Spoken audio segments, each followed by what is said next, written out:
go, playa. What is up, everybody? It's Matt Johnson. We are back with another episode of Real Estate Uncensored. This is the place where you get actionable ideas, insight, and inspiration to turn your real estate career into a life of freedom and become the rockstar agent in your market. We've got a couple of awesome East Coast guests. We're going to have this is kind of another follow-up edition of the West Coast East Coast objection handling smackdown. We're going to talk about we're going to take some questions. We're going to look at some objections, and we're going to reflect on really what it takes to be successful as an agent and how to get out of your own way. Let's put it that way. So we've all been coaching and dealing with agents and creating training products for agents and all this stuff. And we're just going to kind of riff on what we've learned in all of this, getting into the dirty work and into the weeds of helping people actually change on a day-to-day basis, which is really fascinating. So first of all, my co-partner in all things real estate and crime related, the junior grandmaster of stuff, Greg Mutano. What's up today? That is so true, man. I got to say, happy holiday weekend to everybody. Bitches, I'm drinking on the show. Okay. It's just been one of those weeks, and I don't give a fuck. I hope you guys don't either. It is time to play, have fun, enjoy life, love your spouses, your kids, your kittens, and your puppies. Because you know what? I actually had a friend of mine die 2 days ago. She was working in my office.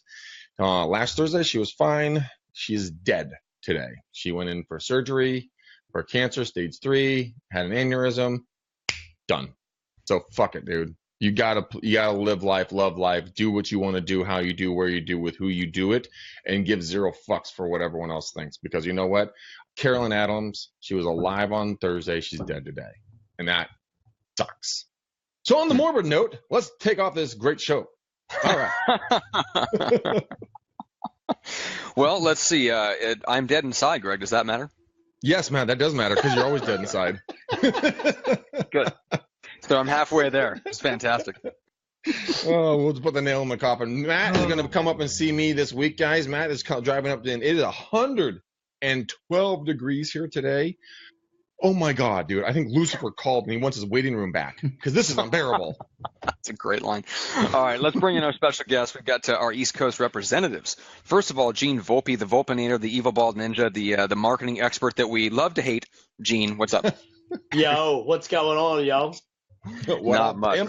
Listen, I got to tell you something. Real quick, before you bring Andrew in real quick. I mean, I was ready to go. It's 11 o'clock on the West Coast. He's popping the beer. I'm like, yeah! And then he pulls death on me, and I'm like, what? Like, what the hell is that? Right into right down the rabbit hole. That was crap. That was crap. It's a good beer, too, dude. It's a nice hoppy beer. Fat Tire. I know Fat. Oh, is it Fat? Oh. Fat No, it's new. It's New Belgium. Yeah, Fat Tire. Okay. It's New Belgium Fat Tire. How can we not know? Yeah. And I am warm Lagunitas. I'm in a beer mood, man. Love it. I know Andrew's had a long week this week. We were all talking before we got on there. He's like, dude, I've had a long week of coaching. We're like, so boy. Andy Scherer, you're welcome. Thank you, guys. What's going on? Yes. So for those of you, if you're listening to this later on, Andy is wearing what can only be described as a lovely robin's egg blue polo shirt. Very stylish. I mean, I may just, pop it just for the show. Come on, give me the double guns at the same time. Like the 80s ski douche that you are.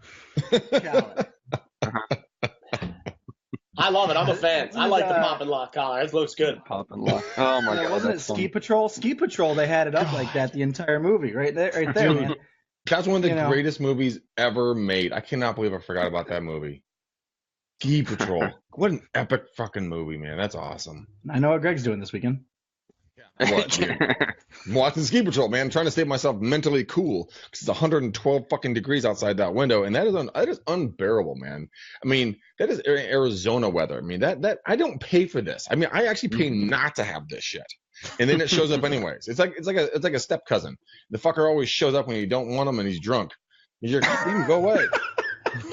Jesus. That's funny. All right, let's get into a quick question here real quick, and then we'll dive back into whatever the hell we're talking about. So this is on Legion Inscription Objections Group. Andrea Peters says, I have a client who wants to buy a duplex on a particular street in a college town in Texas, but only 4 have sold on that street in the last 3 years, and they're 100% absentee owners.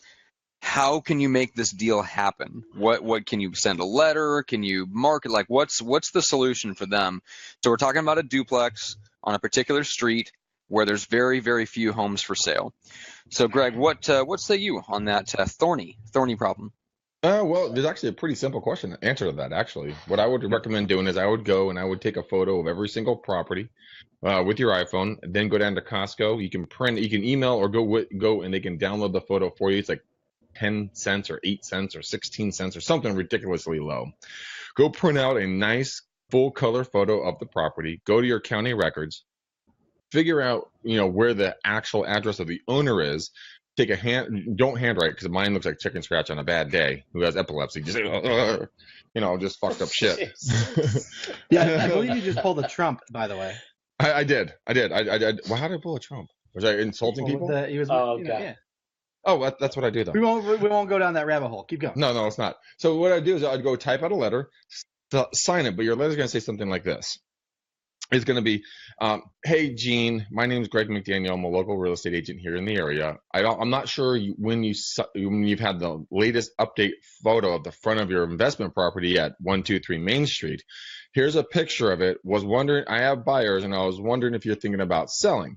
Please give me a call, blah, blah, blah. But do something like that. Take a photo of every single one of the properties, send a letter with the picture in it. That's what I would do. What would you guys do? Gene, let's turn to you. Any ideas on that?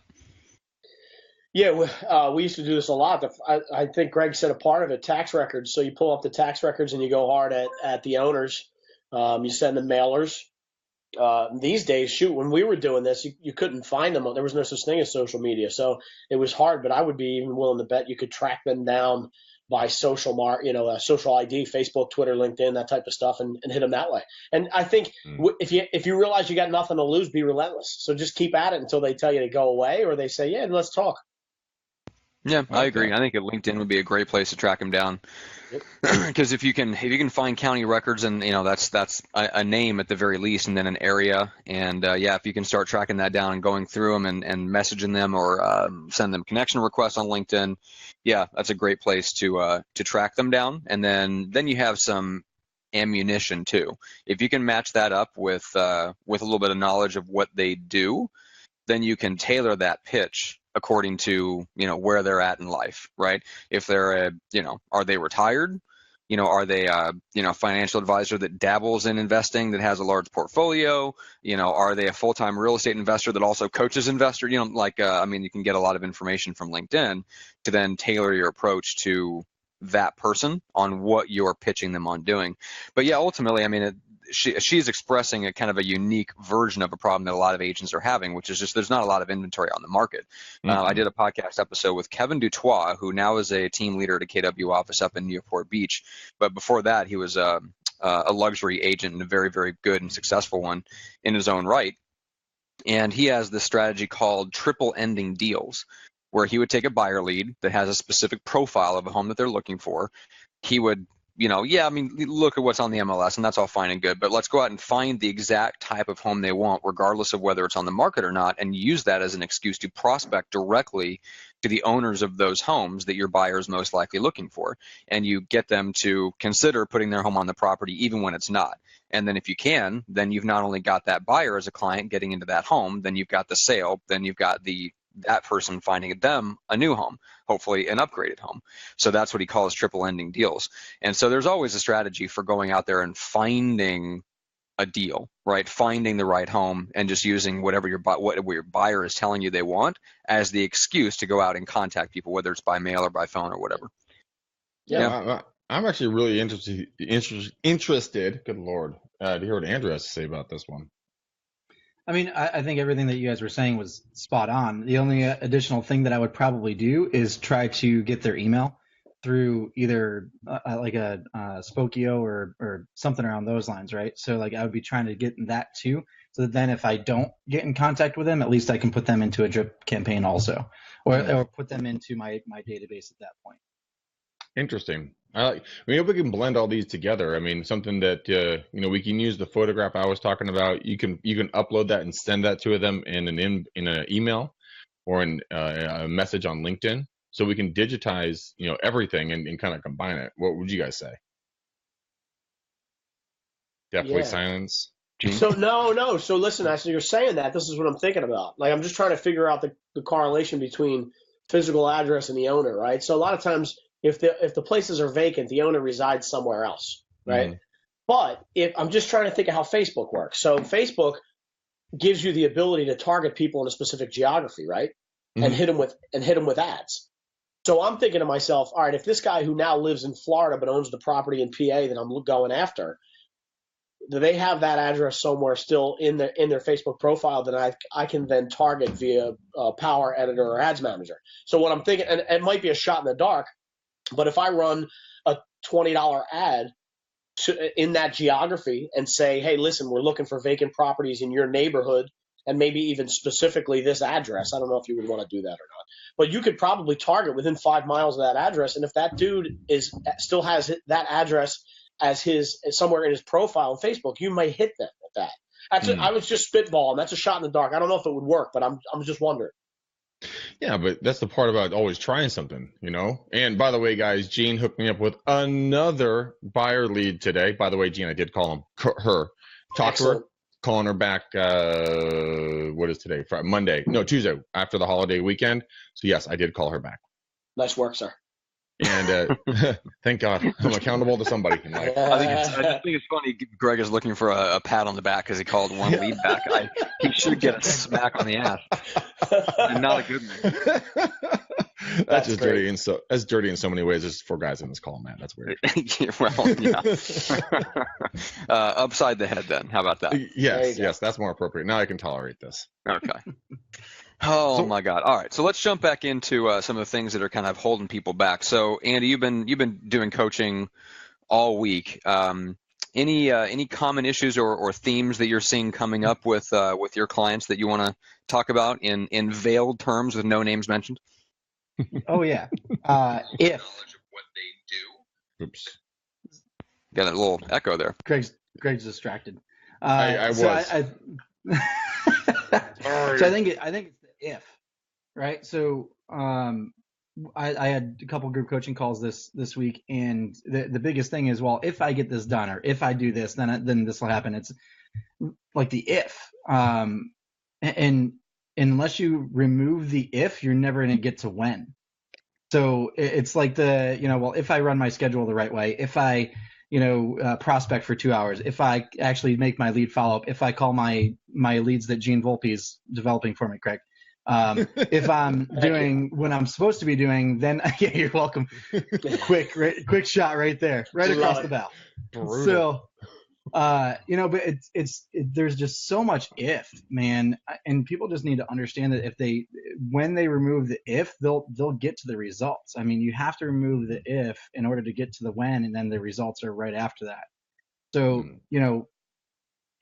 understanding what it takes to actually remove the if, like for your schedule, what's that precursor? What's that trigger habit or that trigger discipline to actually help you maintain or have an efficient schedule? But that damn statement, if I do this, then this, and it's if I do this, then this will happen. So that would be the trend the entire week. It's interesting because I was actually, since it's literally almost 100 degrees here right now, I was down at the pool, kind of relaxing, cooling off before I came up here to record with you guys. And I was talking to Lily about this, and I asked her, I'm like, hey, babe, I want you to, help me understand what is like something that's stopping you. And she had a very unique answer. I'm totally going to embarrass the shit out of her because I'm going to read it on air. That's not. Oh boy, there goes the relationship. But it holds true, I think, for almost everybody, because this is her answer, and this holds true for me. It holds true for everybody. She said, "I can list a ton of things real estate agents struggle with. I know for my biggest problem is not being committed to my success and not taking actions to do what I am supposed to do. Actions don't align with reaching my goals." And I've read that a couple of times. And Matt and I, we beat our heads against a wall on a daily basis, trying to bring more value, bring more products to market, help more agents. And we just can't seem to figure the fuck out what you guys are looking for. So if you guys can throw us a helping hand, that'd be really awesome, because, there's only so many someone's browbeating until we can't do it anymore. But I think that that is it. It is our goals. They're not aligned with our actions. So why are our actions not aligned with our goals? Where is that disconnect? What is that dysfunction? Is it because we have the freedom to make our own decisions? Is it the fact that we set lofty goals because we think everybody around us, they think we should have these, but they aren't aligned with what we truly want to do? I mean, it's 11 o'clock, 11:16 as this recording on a Friday afternoon. I'm in my board shorts, barefoot, with a shirt with an angel on it, wearing a Lagunitas hat. I'm pretty fucking happy right now. So my goals are aligned with my actions right now, but what about on a daily basis? Why can't you do the calls? Why can't you do the doors? Why can't you do the pop-bys? Is it because you just don't want to or you don't like to? Can I jump in there? I have. Please, yeah. I mean, I'm all over this. I mean, I think from the last couple weeks, it's really become apparent to me why I'm not a millionaire. And I one thing, like I watch all these speakers and they talk to you about knowing your strengths. Mm-hmm. Right now, I'm honed in on my weaknesses, and part of my weaknesses that I think folks struggle with is this isn't going to come out the right way. The uncomfortability. Oh, it did come out the right way. The uncomfortability. Nicely done. Oh, well done. Very nice. That's very good. Thank you very much. The uncomfortability of the actions they need to take daily action. So, for example, I am a sales guy. I mean, let's call it what it is. I hate talking on the phone. Why? I don't know. I just hate it. I'm uncomfortable with it. I don't like it. I hate talking on the phone. That is awful for my business. Awful for my business. And I know it. And I think a lot of these agents, they don't want to hear what reality is. Cold calls make people uncomfortable. Why? Because you're going to hear 100 no's before you get the first yes. Nobody likes a no. Let's call it what it is. You got to be a psychotic entrepreneur to get those couple guys that are like, I need 5,000 no's because I know that yes is coming. You have to have that mentality. That just got real scary right there for a second. Sorry about that. But that's reality, right? I mean, you got to put your head down and run through the wall and when you're running through the wall, that's typically what you're most uncomfortable with. And so for me, the uncomfortability in those actions prevents me from making them because I have the freedom to do whatever the hell I want. It's just so much easier to drink a beer and not put shoes on than it would be to get out and hit the pavement and do the door knocking, right? Mm-hmm. It's true, but I did do my walking this morning, so I did do my exercise. But I think the other thing is that, and Matt and Andy, I want you guys to jump in on this, but I mean, when the pain gets great enough, people will take the action that is necessary to achieve their goals. So the pain isn't great enough. The why isn't big enough. The reason isn't there. It's like Tony Robbins has said many times, and I love this saying, you rarely do what you should. You always do what you must. You must take that next breath. You must drink some water. You must have some food. I think that's it, Greg. So I think, well, and I'll pair what Gene was saying too. Like, people are comfortable, and they're comfortable being comfortable. It is not, people are not accustomed to change, or at least most people. I'll put it that way. So, shifting that from goals to, and that's actually why we shift it from goals to promises, because goals can be broken, and that's okay. You break a promise, you're an asshole. So, Johnson. But yeah. Well, wait a minute. How did I get interrupted to me? So, you get to that point where it's just non-negotiable. If it's non-negotiable, if it's a must, you're going to get it done. Right? Like for me, coaching my son's football team is non-negotiable. I'm not missing that. I'm not going to miss that. Mm-hmm. So it's, if you make prospecting or you make following your schedule, honestly, if people could just follow their gosh darn schedule and prioritize the right way, those two disciplines, if they can do that and make those priorities non-negotiable, prospecting, so on and so forth, lead follow-up, because if you're not doing lead follow-up, there's no point in you actually prospecting. But make those non-negotiable and actually friggin' move forward at that point. But until they shift that perspective to make it non-negotiable, to make it a must, they'll continue just sitting there saying, well, I just didn't do it. You know what? I have in December. You guys all know that I was bedridden for a whole month essentially in December. I got out of bed to sit in this literally this chair to do the podcast, and that was all I did all day long. This was a big effort, so I put on some weight, and I had this. I wasn't feeling good in my own skin, and there came a point, and this is the first time I've admitted this ever, literally ever. I sat down in my car and one of my buttons burst off of my fucking shirt because I had gained so much weight. It goes, ping, shot and hit the steering wheel. I'm like, oh, fuck that shit. And I'm like, I am fixing this problem. And so I made a promise to myself. I looked at my life and I looked where I was becoming, apathetic. And I was, I went to the gym, but I did the same thing. I was seeing no progress. So I decided to take massive action. The massive action is that anytime I was on the phone for any length of time, I was walking, I was moving, I was doing something that was helping my filling the spaces. You put the walnuts in a bucket and then you put the marbles and then you put the sand in. I was filling that area with the sand. Anything that when I wasn't tied down in front of a camera or in front of someone, I was moving. And so I found a way to fix my problem because my why was big enough.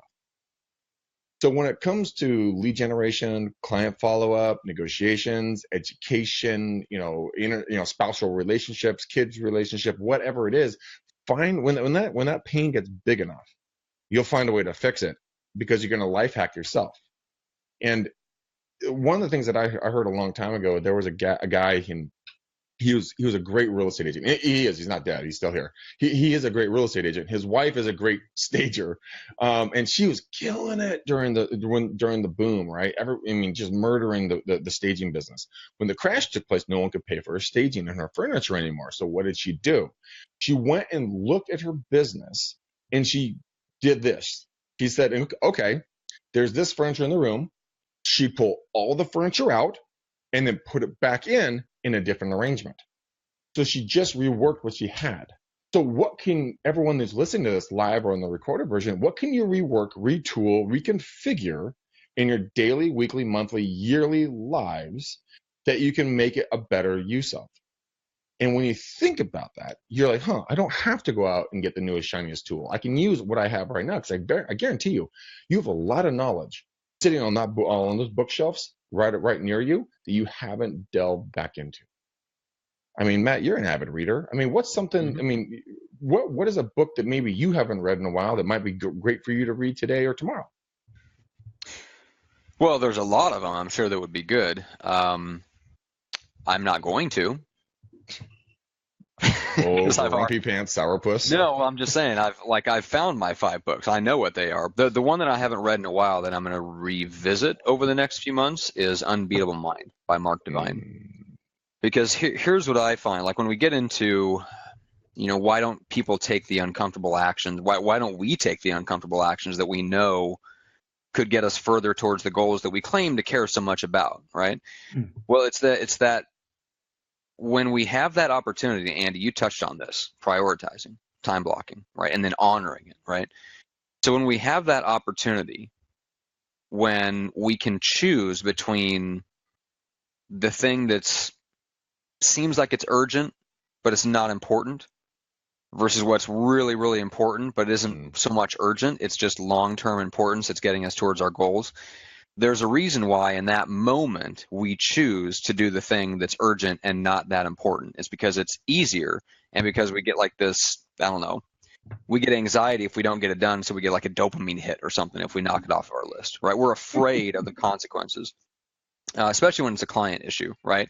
So a client issue comes up and it throws off our whole day and we don't get any prospecting get done because somebody, there's something wrong with the inspection or something like that. In those moments when we have the opportunity to ditch the things that are long-term important for something that's urgent, it comes down to like being able to like take control of our own thoughts and our own emotions. And that's where the book Unbeatable Mind has the solution to that, essentially. There's an acronym he's got in the book for it. It's OIDA, OIDA. I believe it's like observe, interdict, decide, and act, or something like that. But essentially the basics are interrupt the thought pattern, get yourself back on track, and take the right action that you need to take. And that, it's not easy to do, but it is a skill that can be built, which is Mark Divine's point, is that you can, that's an emotional maturity thing of being able to interrupt and take control of your own thoughts so that in that moment where you have the choice, you have the self-awareness to go, wait a minute, this is one of those things that this is why I'm not more successful. This is why I'm not a millionaire. So am I going to change or am I going to stay the same and just accept that I'm going to stay where I am and be happy with it? Those are really our 2 choices. Mm-hmm. So that's similar to Mel Robbins' 5-second rule, if you've read that yet. Mm-mm. 5-second rule. That's So the that name of the book. that's the name of the book. Yeah, Mel Robbins. No relation to Tony Robbins, yet it's Mel Robbins and it's 5-second rule. Great, very quick read in my opinion. But it's research based. And no, it's not the food that you drop on the floor. That's not the 5-second rule that we're talking about here. But it is a quick pattern interrupter. I just dropped an almond. What? No, it's a quick 5 seconds that you're going to basically count down. This is like the general synopsis of the book, and it's essentially a pattern interrupter. It says stop your thoughts, regain control of it, and then take immediate action. Yep, that's it. Yep, and that's exactly what's in Unbeatable Mind. So it's a slightly different format for the same thing. I mean, obviously these are universal principles that go back a long way. And guys, we've got like Amy Brokehammer, Arne Dodd, Vic. What is going on, guys? Just wanted to thank you guys for watching. We really appreciate it. By the way, Amy, I got your message. I will take a look at that, and I do not have an answer for you, but I will definitely look into that for sure. Cool. And by the way, guys, this show is sponsored by Get Now Business, which we're forgetting to mention. GetNowBusiness.com. That is our simple 4-step marketing plan to get business in 90 days or less. The next class starts on Tuesday. Guys, go check that out. GetNowBusiness.com. You've only got a couple more days to sign up for that. So if you want to kick your butts into high gear come the start of the school year, that is the way to do it. So, Gene, let's turn to you. So, let's the whole thing about not talking on the phone. So, are you talking about outbound calls where they're truly cold, or are you talking about relentlessly and persistently following up on inbound leads, or just all of it? All of it, including having a conversation with a friend. Like, really? Man. Like I'm that way too. Yeah, I just don't. I just text me. It's awful. Like I know it's awful. I get it, but I just find myself in this like, oh yeah. I sound like an awful human being, right? But it's like you're a fly on the wall while I'm talking to Greg. It's awesome. I can totally see that. I can see it, but But listen, I mean, it's just across the board. I think part of it too is that I know I'm a pretty personable guy. I get sucked into that. Like, let's just talk. So if I called you up, it ends up being something we could have dealt with in 35 seconds or via 4 sentences in a text messages like, how are the kids? Oh, they're back in school next week. And I'm like, I called you on Friday. How's it Sunday already? Like, how did that happen? So, so there's a couple different things of it. I'm just not a fan of it. And I know I should be, I'm just not a huge fan of it. So, Gene, are you saying that we should cancel our weekly update calls and you can text me like a thumbs up or a thumbs down on the lead gen for the week? So you don't have to talk to a human. Makes you happy. Here's what I always say to people: if I'm generating you $100,000 a year and I send you the middle finger in a text, you're probably going to be fine with it. So yeah, I have no problem with that. So whatever. No, but wait a minute, you're not generating me $100,000. You flipped me off just the other day. That's a good point. That's a great point. Yeah, that was done with love, though. Oh, okay. Well, it's like this. Oh man, I love you, buddy. I love you. That's right. That's right. But that's how buddies always talk. But I understand that. I mean, when it comes a lot of times when it comes to calls, I mean, you're not alone, Gene, in the slightest when it comes to this. I mean, I'm a chatty Cathy. I mean, I fucking love to talk on the phone. It's like my extension out to the world. Like if I'm walking or doing something, I'd love to be on the phone. But a lot of people don't. I mean, Midori on my team, she referred to calls as soul-sucking activities. Yeah. Because it just takes it out of you. And I'm like, well, that's surprising why you didn't like doing cold calls. That's so weird. But I mean, let's take that out. Let's say calls were not a part of your daily activity. What is something that would you want to improve on, either as just as a guy or as a professional? What's that other area that, because a lot of times agents, and this is why I asked Lily this down the pool, I said, what is that thing that what's the biggest problem agents have? You work with agents every day. You work with me, that I don't always call leads that you generate for me, even though I pay for them. But what is that thing? And I want to ask Andy the same question, because I'm very curious to hear both of your answers on this. I think for me, I mean, Andrew, do you want to jump in there and go first, or? Nope. Okay. All right. Go ahead.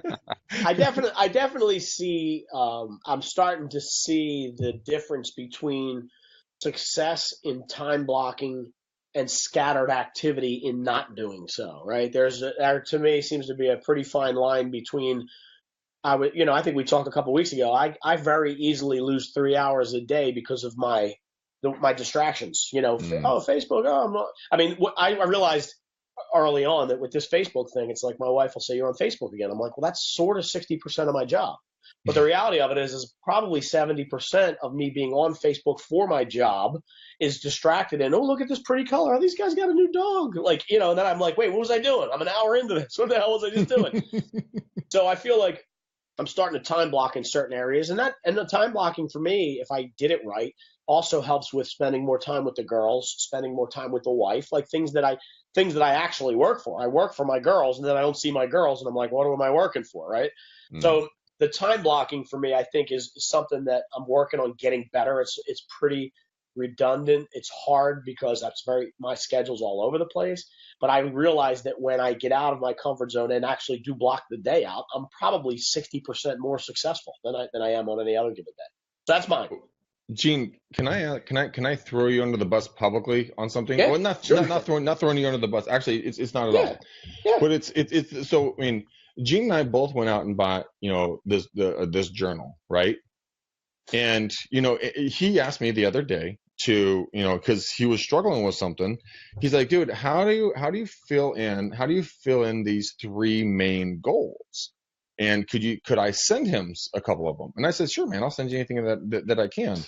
And it was really interesting because I mean I know that you're a very busy guy. I know you're a very handsome and successful and powerful individual. And my check's in the mail, right? But this guy's getting clear on what you want. I thought I was clear on a lot of things in life. I am not.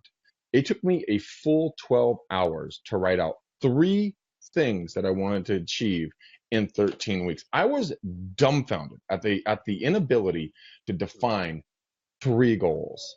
Even when you think you have your head screwed on straight, it's completely backwards because you have to write it down and you have to be accountable to it and accountable to yourself. Because in this journal, not only do I have to write out my 3 things, then I have to write out every week, did I go for my goals? How many times did I fail? What did I learn? Is that the best self? Yeah. Best self. Yeah. And then like on my goal, on my daily stuff, I mean, I have to write out my what I'm doing in the day and then in the evening, right? And I found this. So if you're struggling with time management or getting to where you want to be, try being accountable to yourself, because this has been one of the most powerful things I've ever done. And I've never journaled before, but I can't ever get out of town. No, you've never. Come on. No, never, dude. Never. I know it's the weird thing. I was shocked too. I figured it was something you might have done off and on for years. No, I mean, what I would love more than anything, like an avatar, I would love to be in front of the camera and do a video diary. I could do that all damn day. But writing fucking sucks. But it's not the same, right? Writing it down. What you mean by video diary is just you getting on video and talking out your ass for 5 minutes. This is my vlog. Yeah. Not exactly the same thing. The thing the journal is good at is forcing you to think about things in those categories. Yes. So it's not just stream of thought. Right. And so, Gene, were you able to? I know because you reached out to me, you reached out to a couple other people. Were you able to write those down? You're gonna laugh at me, right? The book is still blank. No, but listen, but honest to God, listen. Andy's gonna kill you. No, I know, but listen, this is. Yo, you and I are getting on. Like, I'm driving to your house. That's fine. Right now. Drive to your house. Wait, listen. So it's funny. And Andrew, I'm 100% down with that. Matter of fact, I'll meet you in the middle and I'll buy the beer. But here's the thing. So I posted again the other day. I posted on there. They have like a group, like an alliance group that that you can get into it and ask questions, and it's a really helpful like community on Facebook.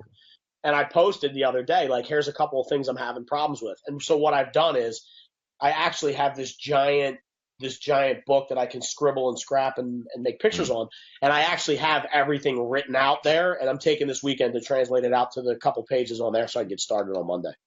Do you know why it was so hard for me to write down 3 things? Because you had so many? Because you had so many? No, because I was petrified of being wrong.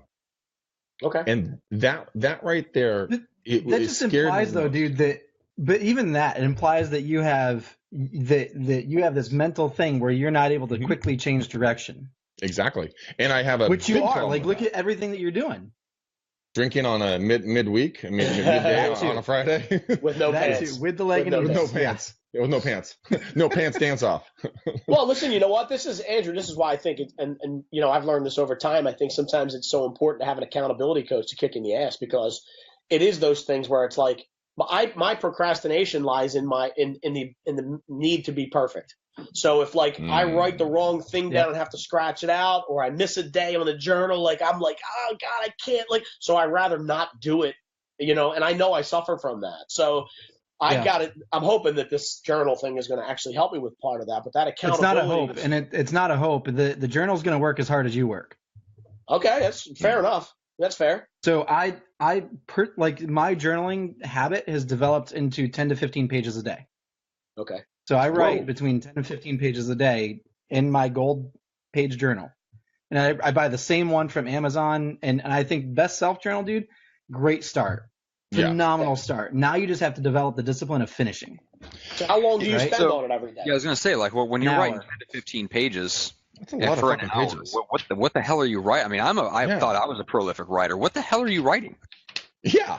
So this morning was about people clearly having clarity on their identity and how to protect it, and actually retain their identity through either crisis or challenge.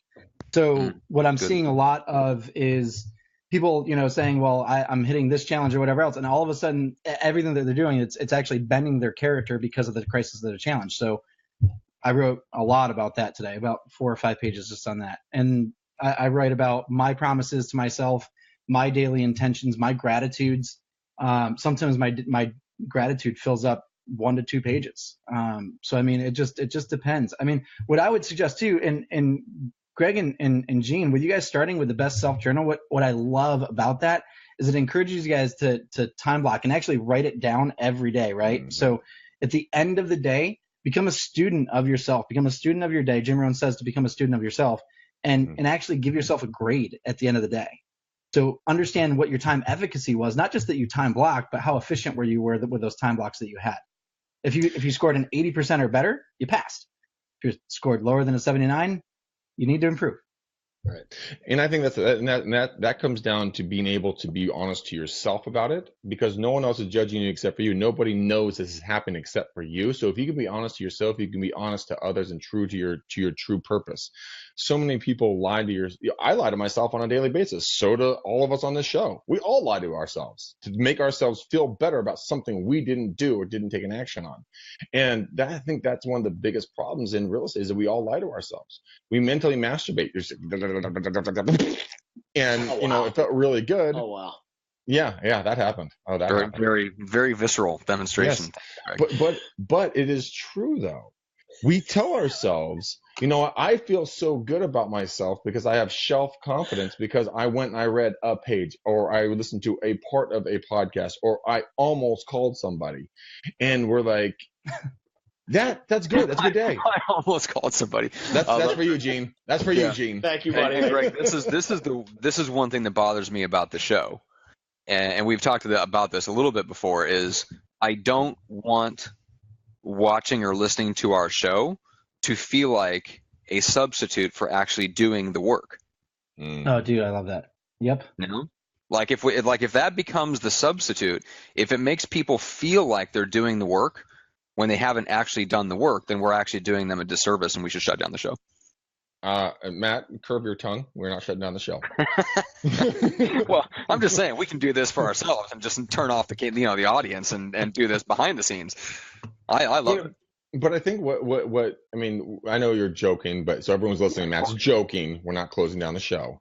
But I mean, the thing is that, yeah, seriously, I mean, you have some really good minds on this show right now. And you know, Andy is a phenomenal coach. Gene is outstanding at what he does in lead gen. Matt is one of the smartest people I know, and I'm proud to call all of these guys my friends. And sometimes I do listen to podcasts. I'm guilty of it too. I listen to a podcast, I feel really good about myself, and I go about my day. But there was zero action taken. Why is it? It's because we feel good about sitting there and just taking like, I learned that one new script or that technique, or I made a phone call, but there's no follow up on it. Well, yeah, and this is why, Greg, the whole reason for like limiting myself to just 5 really, really good books for the rest of the year instead of like constantly consuming new stuff. Like I've even tried to watch myself in terms of the blogs that I read and the stuff that I pay attention to on Facebook, because it's not about another tactic. I mean, yes, we want to constantly be improving ourselves, but the constant accumulation of new tiny tactics don't make that much of a difference. I'll give you an example. So I was listening to a podcast the other day, and the reason why I listened to this specific podcast episode was because I knew that they were going to touch on this theme. And they were interviewing Mark Morgan Ford, who is the guy that wrote The Pledge, Ready, Fire, Aim, and was the head of, he wrote Early to Rise for a million years, and he grew Agora Publishing to like over $100 million in sales. One of the most famous marketers and copywriters and generally all around smart people of all time. And he said, look, like I listen to these conversations, or I overhear or I read these conversations all the time in the marketing community where they're talking about everything from the button color on your website to the layout of this and the small tweaks on your writing and all this stuff. He's like, honestly, not only does it not make that much of a difference, he says, but it's funny when you actually see them then try to turn around and sell it as a product. Like, hey, I was able to do this and increase my conversions 15%. He says, unless you actually have a huge sample size, he said, that could be a total anomaly. It might not even be related to it. He's like, you could change the button color on your website and you think you've got this data that proves that that's right.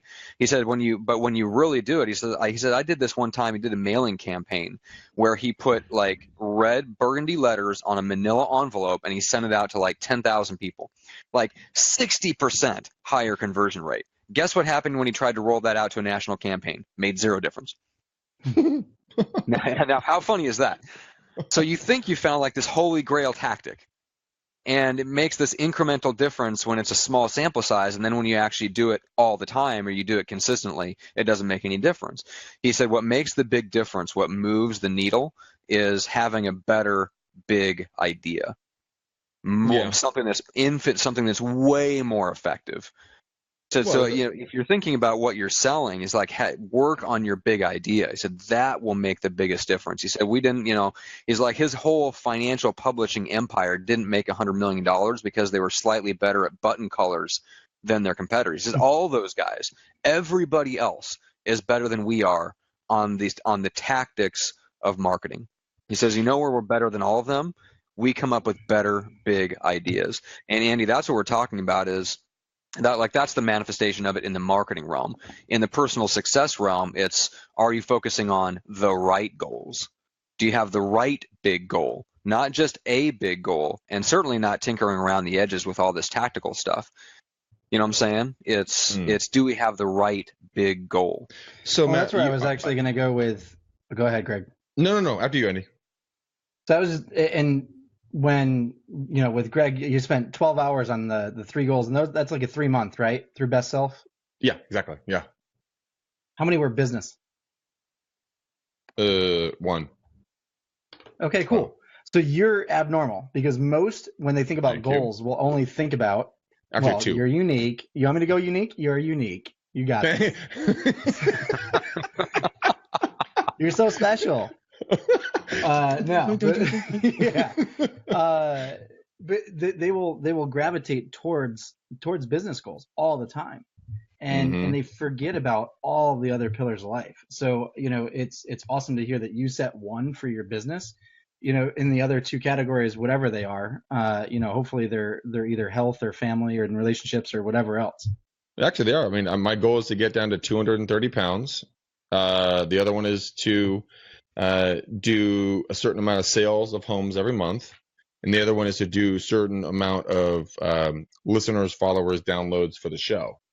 So it's 3 different aspects of my life. But you're right. A lot of people do go towards just the business, and they do forget about, how life is a circle. I mean, there's multiple different sides of it. You got to hit everything. Otherwise, you're going to fall short of what you ever want to become. So now, did you write out the reasons why for those goals too? Like, did you provide it fuel? Yeah. I don't want to pop any more buttons off my fucking shirts. That I was literally I got in the car. That's at a the good bank, one. Popped in, sat down, boom, button popped off. I'm like, well, this sucks. Thank God I was going home. But I mean, had to yeah, replace this windshield. Switch trajectory from it. That's I right. mean, I wrote down different progress goals. I hold myself accountable. I use my Fitbit on a consistent basis. I have to walk a minimum of 10,000 steps a day. Just for you guys to know, this week alone, I've walked 96,953 steps just this last week. So I'm pushing and crushing, on average, almost 20,000 steps a day. Because my goal is there, and I hold myself accountable to it. And the reason why I do this is because, you know what? Damn it, I can be a better version of me. I'm not the best version of me, and I self-sabotage myself, and I'm done doing it. Mm-hmm. Because all of us, no matter who you are, we can all be 5%, 10%, 2% better than who you are today. Don't have that extra cheeseburger. Don't have that next drink. Don't, do this action that is going to be a bad thing for you. But we do it. Why? Because the dopamine drops in when we have the drink, when we have the burger, when we have whatever it is. We feel good about it. But imagine just allowing yourself not to have that pleasure for the short term, but for the long term, you'll do things that nobody else can do because you can have self-control. I have quit cocaine. I have quit smoking, all in one day, just done. I made a decision because my why was bigger than the drug or the next cigarette. And that was just yesterday. Yeah, exactly. And I feel amazing today. Oh, Gene, that was so perfect. I love you so much right now. I could kiss your bald head. I love it. Oh, such perfect timing. Greg, it's funny because I did the same thing with soda years ago, and I can count literally on less than one hand the amount of times I have accidentally taken a sip of a carbonated beverage since then for exactly the same reason. I have, for whatever it was, just about that time, it just hit the right level of disgust. I made the decision, and I managed to get over that hump for long enough that I got over the short-term pain of self-denial, and then to the point where it was a lot easier. And and I don't know, the problem with, let's say, phone prospecting and stuff like that is, guys, Gene, for guys like you and me, where we don't even like talking on the phone under the best of circumstances, then you throw in like a cold outbound call on top of that. It's not quite the same thing. It's not like abstaining from something. It doesn't get easier because it's something you naturally don't like to do. And that's where, and like for me with Facebook ads, that's where I'm at, I am not suited for it. And Gene, I was with you spending a lot of time on working on my weaknesses. Fuck that. Fuck it. Yeah. We got going all in on strengths. I know what I'm good at. Well, actually, that's you bring up a point, and I want to make sure we're clear. I'm not working on my weaknesses. I'm becoming more aware of what they are and dishing out those things to other people. Like I don't care. I don't care that I'm not getting better at the phone. I'm just having somebody else make the phone calls, right? Yes. Yeah. So no, I'm not trying to get better on the phone. That's not my goal, right? Yes. Like I'm just not that dude. I know it. I can't be that guy. I'm like Greg. I'm good on video. I can send out video text messages to you all day, but I can't do that. So, but real quick, two things. Your story about soda is 150,000% the same exact story I had about 4.5 years ago. I was drinking 2 liters a day, cut cold turkey, and I would say I have had maybe 2 accidental sips since then. I just completely cut it out. And one more thing real quick, and I know Andrew wants to jump in. Greg did actually send me pictures of all his journal things, and he didn't read all of them off. So next week I think we should go into the stuff he didn't read off because there's some freaking gold there. I'm just saying it. He's being serious, you jerk off. Matt's all cackling over there like,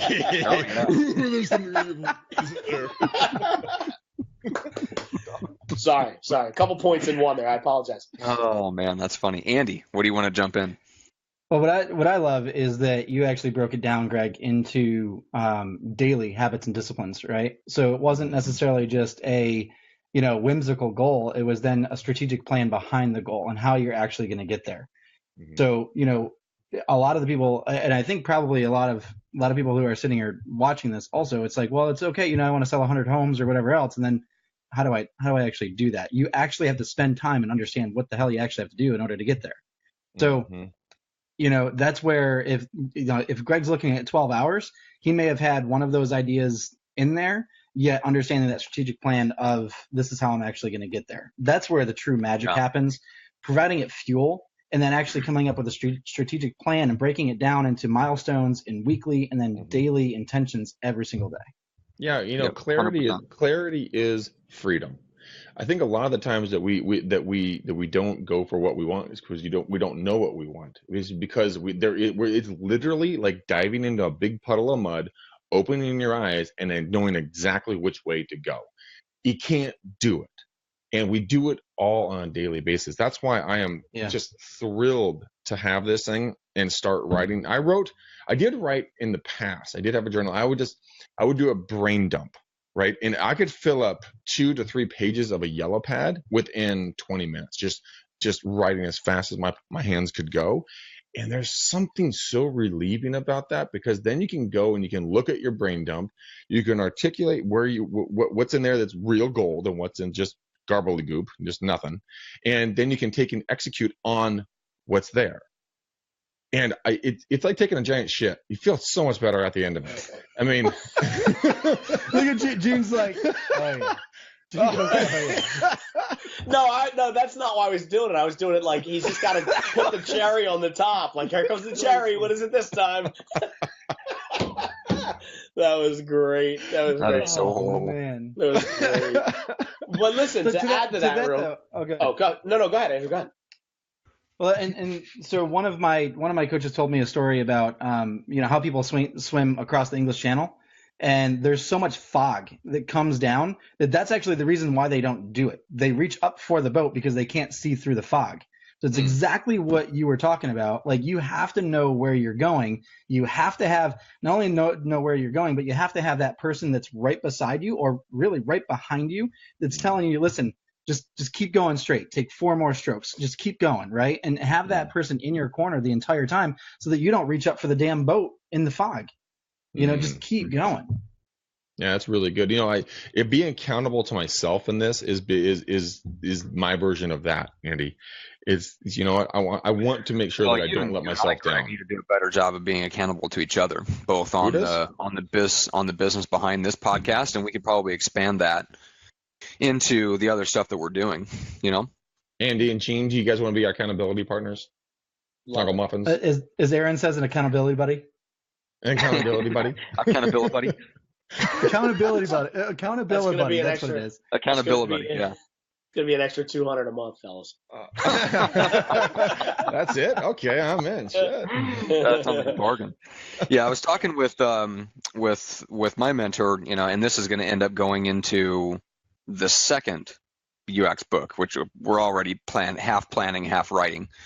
But he was talking about breaking down your 90-day objectives into weekly objectives, and then understanding how the day contributes to that weekly objective, and making an absolute commitment, considering it a floor, not a ceiling to reach up to, but a floor beneath which you will not allow yourself to go. So if you want to make 20 contacts a week, you know that you should make 4 contacts a day. And that's not a goal to reach to. It's a floor that you won't drop underneath. Even better is to make 5 contacts for the first few days, so you have a cushion later on in the week. And so that'll go into a whole probably freaking chapter of that book. But it's so good. I mean, and you may not, some things you may not be able to quantify quite, but it's better if you do. So a quick example on the marketing side, Gene, is if you're better, like for all of us, like if we're better on video, or better with sending video text than we are making phone calls, we still need to translate that into, okay, I need to do a Facebook Live every day. 5 Facebook Lives a week translates out to X number per quarter, and all that stuff. Like, still quantified into goals. You know what I'm saying? That's where we could be more disciplined. Yeah, no question. So a couple of things. Howard, what up, homeboy, dude? I love Howard, man. He sent me a referral here in the Bay Area. He is in Israel watching us. That is fucking knuckles time, dude. That's sick. But he brought up a thing, BHAG, big, hairy, audacious goal. I in 2013, I went to Tom Ferry, and in the CMO or COO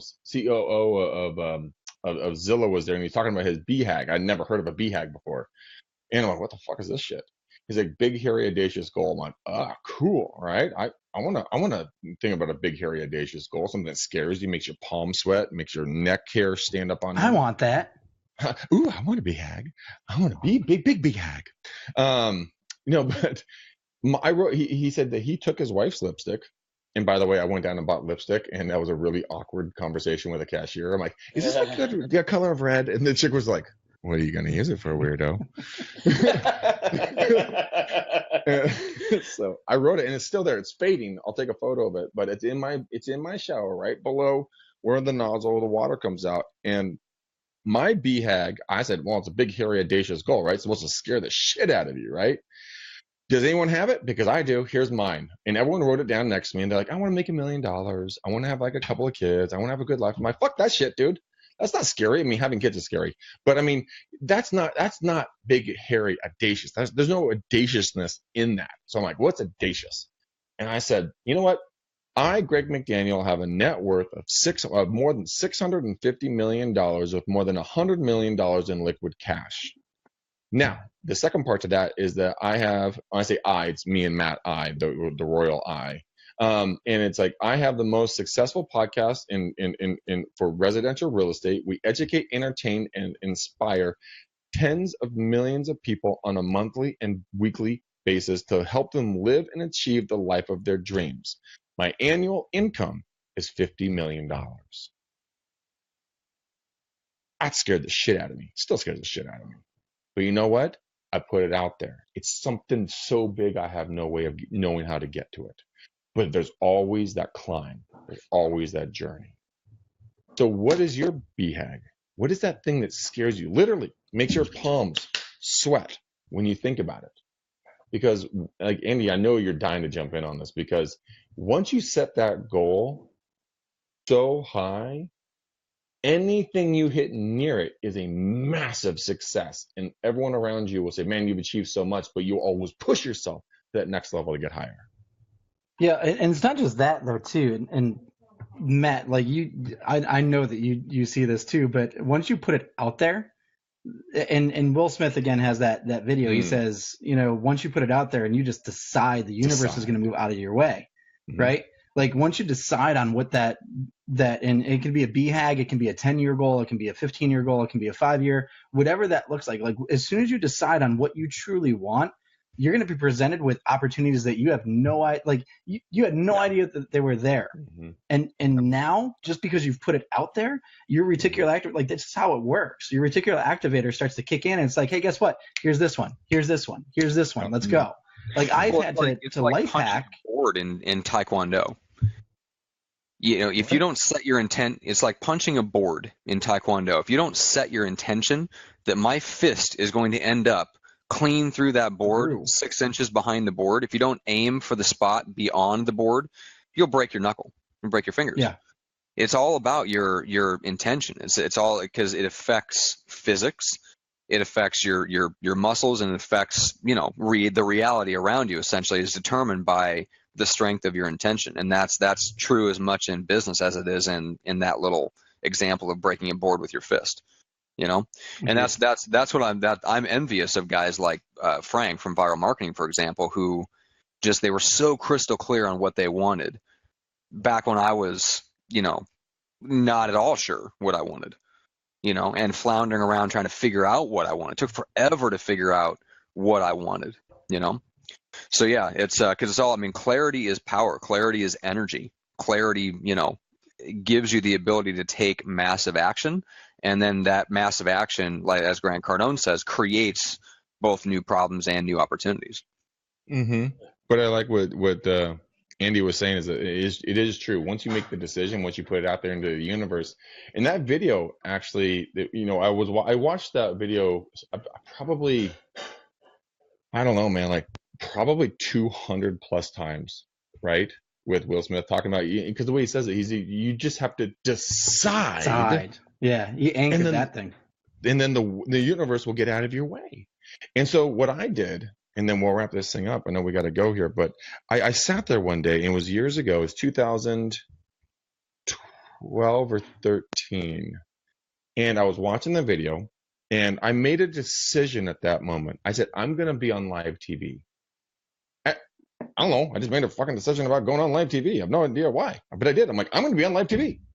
No connections to TV. Zero. Well, I had one that was like 6 years ago, right?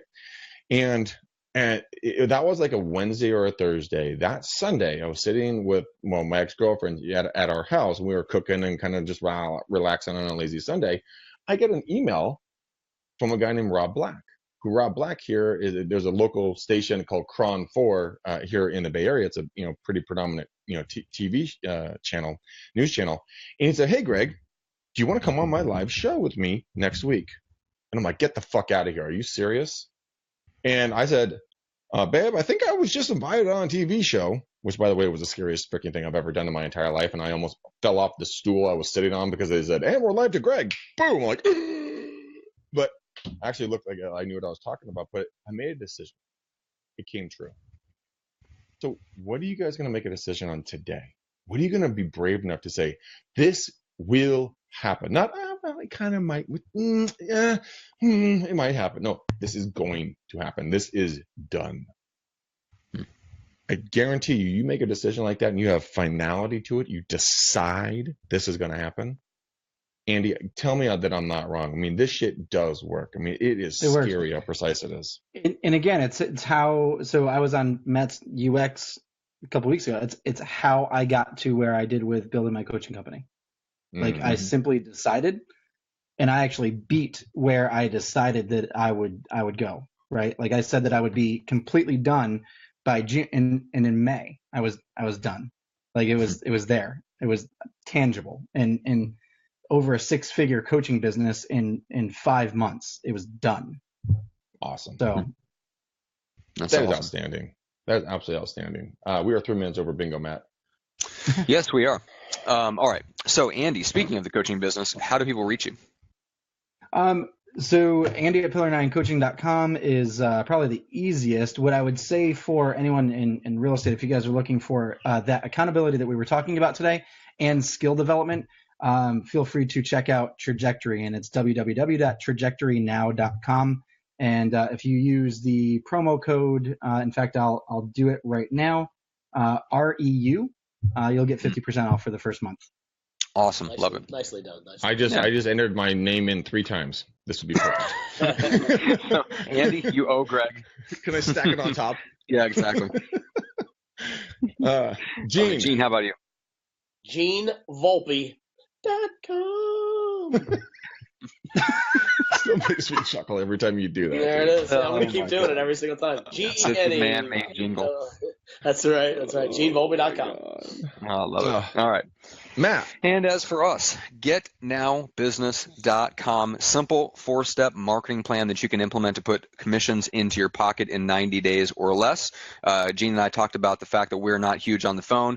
This program, if you're that way, this program is for you, because this is zero cold calling, zero door knocking, no crazy marketing budget. This is about strategically connecting with the people that have something in common with you or have a relationship with you, and finding within that group of people the ones that have a need for what you do. And we're going to show you exactly how to do that, the exact steps to take, simple 4-step executable marketing process with a little menu of tactics that you can choose from. Choose the ones that speak to you, that you know you can do without that reluctance, because the more you execute on it, the more results you'll get. So that's getnowbusiness.com. Go there. You can check it out, all the details and all the bonuses. You can watch a little video that kind of gives you an outline of how the live course works. In terms of like, hey, when do you show up? Like how do you get the bonus? Like all that stuff is in the video. Just go check it out, guys. Getnowbusiness.com. But Greg, how do people connect and follow us? They stalk us, Matt. They stalk us like the predators that they are.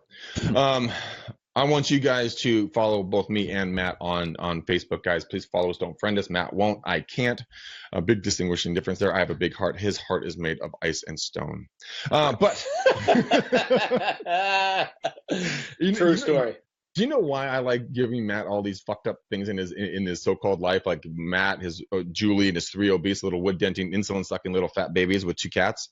You know, the reason why is because he's like the healthiest motherfucker on planet Earth. And like I was drinking like a carbonated soda the other day, and he kind of looked at me and goes, so should I tell you now or when you get done with the drink? I'm like, what? He's like, look at the calories. I'm like, oh, motherfucker. Damn it, that has ruined it. And so everything is the opposite of what he is. He has a heart of gold. That's why I love him to pieces. He's my business partner and my podcast host, and he's a great dude. But seriously, go find him. It's like finding Waldo. It's really fun. He'll freak out. But you guys, follow us on Facebook. We love you to pieces. We do this for you because we want to see you guys succeed. It is an honor to watch you guys grow. It's an honor to interact with you. We are privileged and blessed because of you guys being here. So thank you from the bottom of my hearts. Andy and Gene, you guys are incredible human beings. I'm glad to call you guys my friends. And for the rest of you motherfuckers, peace out, ninjas. We gone.